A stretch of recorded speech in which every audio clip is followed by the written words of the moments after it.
जय हिंद दोस्तों, आप लोग का बहुत बहुत स्वागत है आपके अपने YouTube चैनल एसजी स्टडी पे। तो अभी हम लेकर आ गए इंडियन नेवी एमआर के लिए साइंस की क्लास, जिसमें कि आज हम लोग पढ़ने वाले हैं metals and non metals chapter को। धातुएं और अधातुएं चैप्टर को पढ़ने वाले हैं। ये धातुएं और अधातुएं चैप्टर का पार्ट 1 है, जिसमें पूरा डिटेल स्टडी करवाने वाले हैं, एक एक कॉन्सेप्ट को क्लियर करवाने वाले हैं। तो आप लोग को वीडियो में इन तक बने रहना होगा। और जो भी बंदे नए हो तो चैनल को सब्सक्राइब करके बेल आइकन को जरूर प्रेस कर लीजिएगा, जिससे कि सारी वीडियो का नोटिफिकेशन आपको सबसे पहले मिलती रहेगी। आप लोग को बता दें इसका पार्ट 2 भी आएगा, जिसमें आप लोग को 50 से 60 क्वेश्चन देखने को मिलेंगे। वो सारे क्वेश्चन आपके एग्जाम लेवल के क्वेश्चन होंगे, तो उसे देखना आप लोग बिल्कुल मिस मत कीजिएगा। अगर पार्ट 2 बन जाता है तो उसका भी लिंक मैं डिस्क्रिप्शन बॉक्स में दे दूंगा, तो आप जाके जरूर देख लेना, ठीक ना। तो चलिए क्लास को करते हैं स्टार्ट। तो सबसे पहले हम लोग आज पढ़ने वाले मेटल्स एंड नॉन मेटल्स को। तो सबसे पहले हम लोग जानेंगे मेटल्स को, मतलब कि धातुएं को जानेंगे कि आखिर धातु है क्या। देखिए, बहुत बंदे को धातु के बारे में नहीं मालूम है कि आखिर धातु है क्या, मेटल है क्या, ये मालूम ही नहीं है। अगर जिन बंदों को मालूम भी है तो उनको मोटे तौर पर याद है। अगर हम बहुत बंदे से पूछे कि अगर धातु का डिफिनेशन क्या है, तो वो हमें जवाब देंगे कि धातु हम उसको बोलते हैं जिसमें एक विशेष प्रकार की चमक होती है, और वह ऊष्मा और विद्युत का क्या होता है, सुचालक होता है। उसी को हम लोग क्या बोलते हैं, धातु बोलते हैं। तो हम इसका आंसर क्या कहेंगे कि मोटे तौर पर सही। इसको हम पूरा सही आंसर नहीं कह सकते, ठीक ना। अभी हम आप लोग को बताएंगे कि आखिर में धातु है क्या, पूरा डिटेल में आप लोग को हम बताने वाले हैं, ठीक ना। तो आप लोग को वीडियो को लाइक करना है, कम से कम आज का लाइक का है हमें 300 लाइक, ठीक ना। आप लोग लाइक नहीं करते हो, वीडियो को देखते हो, फ्री ऑफ कॉस्ट हम इतना करवा रहे हैं, तो आप लोग लाइक करो। 300 लाइक जल्दी से कर दो, कॉपी फेंक के करो या कलम फेंक के करो, बस लाइक हो जाना चाहिए। अभी तक लाइक नहीं किया तो वीडियो को, ठीक ना। और शेयर कम से कम ज़्यादा से ज़्यादा करो, कम से कम 5-6 ग्रुप में वीडियो को जरूर शेयर कर दीजिएगा। तो चलिए क्लास को करते स्टार्ट और जानते हैं आखिर में धातु है क्या। तो यहाँ पर आप लोग देखिए धातु की डिफिनेशन आप लोग देख रहे होंगे। धातु प्रायः उन तत्वों को कहा जाता है जो सामान्य रासायनिक अभिक्रियाओं के दौरान अपने परमाणुओं में से एक या एक से अधिक इलेक्ट्रॉन त्याग कर धनायन बनाने की प्रवृत्ति रखते हैं, उसी को हम लोग धातु बोलते हैं। अगर हम दूसरे भाषा में बोले तो ऐसे तत्व जो इलेक्ट्रॉन का त्याग करते हैं, त्याग कर धनायन बनाते हैं, उसी को हम लोग क्या बोलते हैं, धातु बोलते हैं। तो आप लोग यहाँ पर समझिएगा कि धातु है क्या। जैसे कि देखिए यहाँ पर रासायनिक अभिक्रिया कराते हैं, जैसे कि कोई सा भी रासायनिक अभिक्रिया होता है किसी भी तत्व का, तो यहाँ पर आप लोग को 2 दिया जाता है, मतलब कि इधर भी दिया जाता है कुछ अभिक्रिया, और कुछ अभिक्रिया क्या दिया जाता है, इधर भी दिया जाता है। अब देखिए कि आप लोग को इसमें कुछ होता है संतुलित करना, ठीक ना। तो उसमें क्या होता है कि किसी में क्या होते हैं, कम होते हैं, और किसी में ज़्यादा होते हैं, ठीक ना। क्या कम होते हैं और क्या ज़्यादा होते हैं, तो इलेक्ट्रॉन कम होते हैं, ठीक ना। तो इसी में से क्या करते हो, जिनके पास ज़्यादा होते हैं, तो वो क्या करते हैं, जिनमें कम होता है उसको दे देते हैं। अगर इनमें कम है तो ये इनको देंगे, और इनको देते हैं तो ये तब भी क्या होते हैं, धनायन ही होते हैं। ये क्या होते हैं, धनायन ही होते हैं। तो यही बोला जा रहा है यहाँ पर कि अभिक्रिया के दौरान अपने परमाणुओं में से एक या एक से अधिक इलेक्ट्रॉन त्याग कर धनायन बनाने की प्रवृत्ति रखते हैं, उसी को धातु बोलते हैं। मतलब कि जब ये त्यागता भी है तब भी ये क्या रहता है, धनायन ही रहता है, ठीक ना। तो ये जो धनायन जो इधर बच जाता है, उसी को क्या बोलते हैं, हम लोग धातु बोलते हैं, ठीक ना। आई होप कि आप लोगों को धातु किसे कहते हैं वो समझ में आ गया होगा। जैसे कि आप लोग यहाँ पर समझना, जैसे कि हमारे पास 0 रुपया है और हमारे पास 500 रुपया है। यहाँ पर देखिएगा, जैसे कि मेरे पास 500 रुपया है, तो मेरे पास तो कुछ पैसा है ना, हम प्लस में है ना, मतलब कि हमारे पास धन कुछ है, तो हम किसी को दे सकते हैं ना, हम किसी को दे सकते हैं, तब भी हमारे पास कुछ पैसा बच ही जाता है। इसमें से कुछ हम 50 रुपया किसी को देंगे, अगर 50 रुपया का उसको ज़रूरी होगा, अगर हम 50 रुपया देते हैं तब भी हमारे पास कुछ तो बच जाता है ना। तो जो बचा उसी को क्या बोलते हैं, धातु बोलते हैं। वही बात है ना कि जो इलेक्ट्रॉन त्याग करके भी जो धनायन बनाने की प्रवृत्ति रखते हैं, उसी को क्या बोलते हैं, धातु बोलते हैं। अब यहाँ समझिएगा कि हमारे पास 0 रुपया है, क्या है, 0 रुपया है, और हमें क्या है, अगला को कुछ देना है, अगला कुछ देना है। जब हमारे पास 1 भी रुपया है ही नहीं, तो हम अगला को कुछ देंगे ही नहीं, कुछ देंगे ही नहीं, तो क्या होगा, मेरे पास अगला को कुछ है ही नहीं, तो कुछ देंगे नहीं, तो ये क्या होगा, धातु नहीं होगा। तो यही बात यहाँ पर बताया गया है। आई होप कि धातु का जो डिफिनेशन है आप लोग को समझ में आ गया होगा। धातु चैप्टर में हम उसी को पढ़ने वाले हैं जो कि आपको एग्जाम के लिए बेहद इंपॉर्टेंट टॉपिक है। उस सारे टॉपिक को हम इसमें कवर करवाएंगे, ठीक ना। बाकी बात जो भी टॉपिक बच जाते हैं उनको पार्ट 2 में उसके जो ऑब्जेक्टिव क्वेश्चन होते हैं वो करवाएंगे, ठीक ना। तो उसमें आप लोगों को करवा देंगे, तो आप लोग टेंशन ना लेना, पूरा चीज़ को हम अच्छे तरह से पढ़ेंगे। जैसे कि देख लिए धातु जो होते हैं वो कौन कौन धातु हो जाएंगे, तो सोना हो गया, तांबा हो गया, आयरन हो गया, ये सब क्या है, धातु का एग्जाम्पल है, ठीक ना। तो आप लोग इसे याद रखिएगा। अब देखिए अगला जो हम लोग बात करने वाले हैं वो है कि धातु का गुण, प्रॉपर्टीज ऑफ मेटल। यहाँ पर आप लोग ध्यान दीजिएगा, जैसे कि आप लोग को बहुत चीज़ दे दिया जाता है, आप लोग यहाँ पर समझिएगा जैसे कि आप लोग को धातु भी दे दिया गया, अधातु भी दे दिया गया, उपधातु भी दे दिया गया। उसमें से आप लोग कहते हैं कि इसमें से कौन धातु है, कौन अधातु है, कौन उपधातु है, आप लोग मुझे पहचान कर बताओ। तो वहाँ पर बहुत बच्चे कंफ्यूज हो जाएंगे, ठीक है ना, क्योंकि उनको मालूम ही नहीं कि कौन धातु है, कौन अधातु है, कौन उपधातु है, जानते ही नहीं है। तो अभी जानोगे कि कौन धातु है, कौन उपधातु है, कौन धातु है, ठीक है ना। तो ये अभी हम बताने वाले हैं आप लोग को। तो यहाँ पर देखिए सबसे पहले हम लोग धातु की जो पहचान है वो कैसे करेंगे। तीनों को मिला दिया जाता है तो मिलाने दो, कोई बात नहीं। धातु की जो हमको पहचान करने आ जाएगा तो उसमें से तो हम धातु आराम से निकाल लेंगे ना। तो वही पहचान करना भी हम बताएंगे। देखिए पहचान कैसे होता है, उनके गुण से होता है। अगर हमको पहचानना है कि धातु कौन है तो उसको हम क्या करेंगे, गुण से पहचानेंगे ना। तो सबसे पहले हम लोग जानते हैं धातु का गुण क्या है, प्रॉपर्टीज ऑफ मेटल क्या है, उसको हम लोग जानते हैं, ठीक ना। तो देखिए धातु के जो गुण है, दो गुण होते हैं, एक होते हैं भौतिक गुण और उसमें एक होते हैं रासायनिक गुण। तो दोनों गुण को भी हम बताएंगे, आप लोग टेंशन ना लेना। चलिए यहाँ पर समझिए। यहाँ पर सबसे पहले हम लोग भौतिक गुण के बारे में बात करते हैं। देखिए धातु में एक विशेष प्रकार की चमक होती है। धातु में क्या होती है, एक विशेष प्रकार की चमक होती है। धातु प्रायः जो होते हैं वो क्या होते हैं, विद्युत धनात्मक होती है। आप लोग को ऊपर ही बता दिए धातु क्या होते हैं, इलेक्ट्रॉन त्याग करके वो क्या होते हैं, धनायन होते हैं, मतलब कि धनात्मक होती है, ठीक ना। तो यहाँ पर वही चीज़ है कि धातु प्रायः विद्युत धनात्मक होती है। धातु प्रायः ऊष्मा और विद्युत की क्या होती है, सुचालक होती है। और चौथा है कि साधारण ताप पर धातु प्रायः ठोस होती है। जैसे कि अपवाद में एक मरकरी है। मरकरी जो है साधारण ताप पर ठोस नहीं होता है, ये द्रव होता है, जिसको हम पारा भी बोलते हैं। तो आप लोग याद रखिएगा। और बहुत इंपॉर्टेंट क्वेश्चन है जो कि आपके एग्जाम में बहुत बार पूछा जाता है कि द्रव धातु कौन सा है, तो यहाँ पर मरकरी हो जाएगा। ऐसे आप लोग को पार्ट 2 में जितने भी इंपॉर्टेंट क्वेश्चन है वो तो आप लोग को देखने को मिलेगा ही। तो आप लोग उसके लिए टेंशन ना लेना। यहाँ पर आप लोग समझिए। यहाँ पर सबसे पहले कि यहाँ पर बोला है साधारण ताप पर धातु प्राय क्या होते हैं, ठोस होती है। अपवाद में एक मरकरी, जैसे कि ठोस क्या होते हैं, जैसे लोहा है तो ये क्या है, ठोस है ना। अपवाद में एक दो होते हैं, ठीक ना। तो उसे आप लोग को ध्यान में रखते चलना है। ऐसे पार्ट 2 में जो भी होंगे इंपॉर्टेंट क्वेश्चन वो तो हम करवाएंगे ही।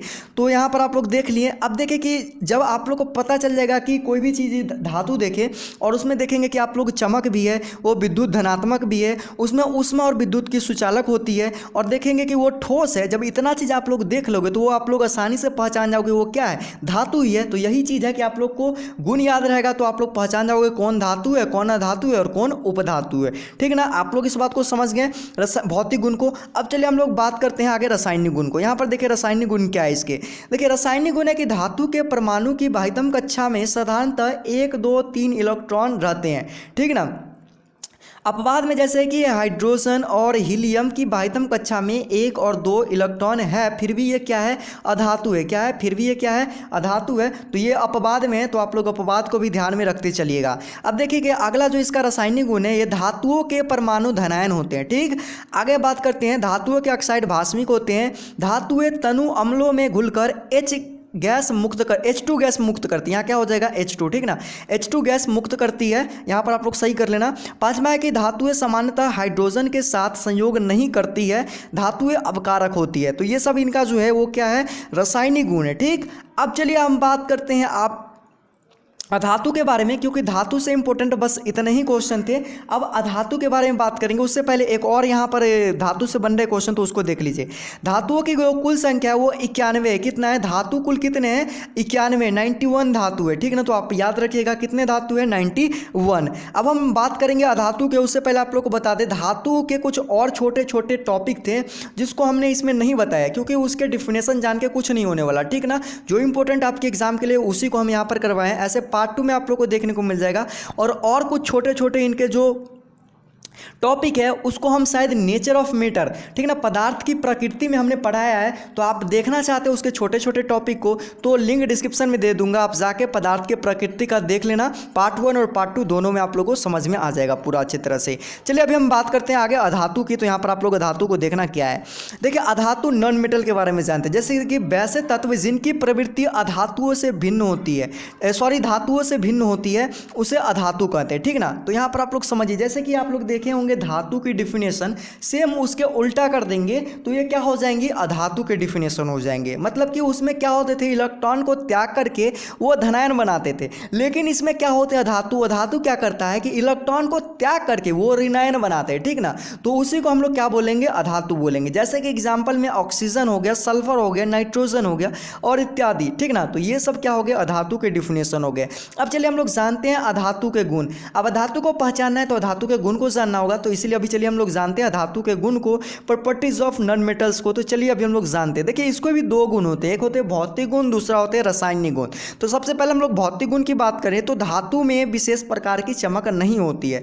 आयोडीन और ग्रेफाइट अपवाद में इसमें चमक होती है, तो आप लोग इसे अपवाद में, आप लोग ये नहीं करना कि सर उसमें तो होता है, लेकिन आप कैसे बता दिए कि ये क्या है, अधातु नहीं, अधातु है, ठीक है ना। तो ये क्या है, ये जो है धातु में विशेष प्रकार की चमक नहीं होती है, लेकिन ये दोनों में हो जाती है, ठीक है ना। तो ये आप मत समझ लेना कि ये क्या है, धातु है, क्योंकि धातु में विशेष प्रकार की चमक होती है, इसमें भी क्या होती है, विशेष प्रकार की चमक, लेकिन ये अपवाद में है, तो आप लोग ध्यान में रखना, ठीक है ना। अब देखिए आगे बात करते हैं। धातुएं प्रायः विद्युत ऋणात्मक होती है, लेकिन हाइड्रोजन है वो क्या होती है, विद्युत धनात्मक होती है, तो ये भी अपवाद में, आप लोग इसे ध्यान में रखिएगा।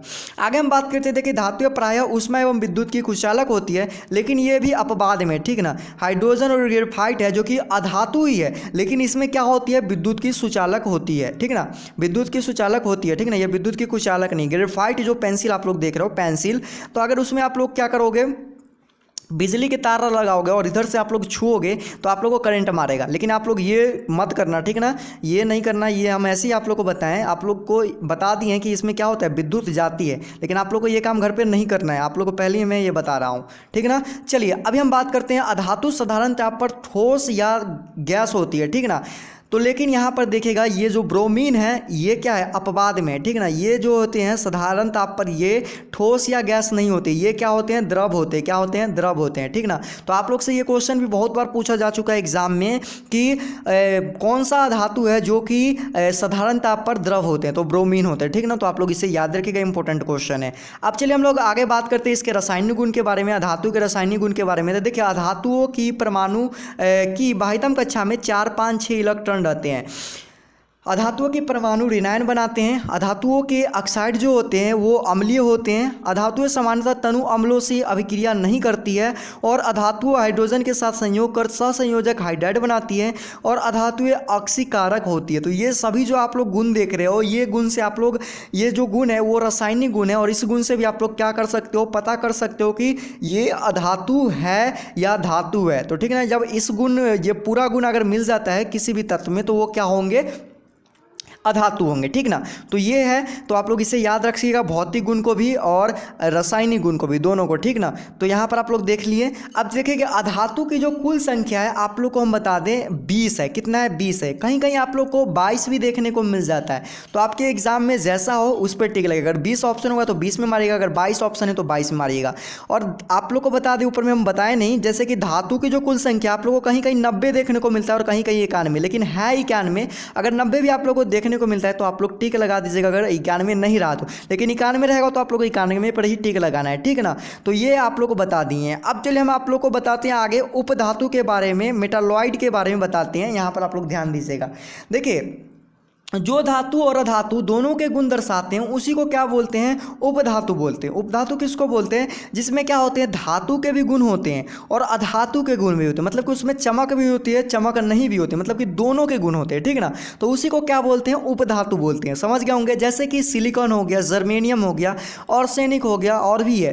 कितने हैं, उपधातु की जो संख्या है वो 7 है। तो आप लोग याद रखिएगा। देखिए इनके द्वारा क्या होता है, धातुओं और अधातुओं को अलग कर दिया जाता है। किसके द्वारा, तो उपधातु के ही द्वारा होते हैं, धातु और अधातु को अलग किया जाता है। तो ये उपधातु के बारे में था, ठीक है ना। तो आज के क्लास में इतना हो गया है। अब देखिए कुछ टॉपिक है छोटे छोटे, वो हमने नहीं कवर करवाए, जैसे कि मिश्रण हो गया, तत्व हो गया, और भी हो गया। तो उसको हम शायद नेचर ऑफ मैटर में करवा रखे हैं। आप जाके एक बार जरूर चेक करना, लिंक डिस्क्रिप्शन में दे दूंगा, देख लेना वहाँ पर। ऐसे इनसे जो भी इंपॉर्टेंट क्वेश्चन बनेंगे वो पार्ट 2 में आप लोग को 50 से 60 क्वेश्चन देखने को मिलेंगे, जो कि बहुत इंपॉर्टेंट होने वाले, ठीक ना। और बस उतना आप लोग कर लोगे तो बस आपके एग्जाम में एक भी क्वेश्चन नहीं छूटेंगे मेटल्स एंड नॉन मेटल्स से। तो बताइए आज का जो क्लास है आप लोगों को कैसा लगा। अगर अच्छा लगा हो तो दिल से लाइक कीजिएगा, वीडियो को शेयर कीजिएगा दबा के। अगर चैनल पर पहली बार विजिट करें तो चैनल को सब्सक्राइब किए बिना मत जाइएगा, क्योंकि हम ऐसे वीडियो आप लोग के लिए लेकर आते रहते हैं। तो मिलते हैं अगले क्लास में, तब तक के लिए जय हिंद, वंदे मातरम।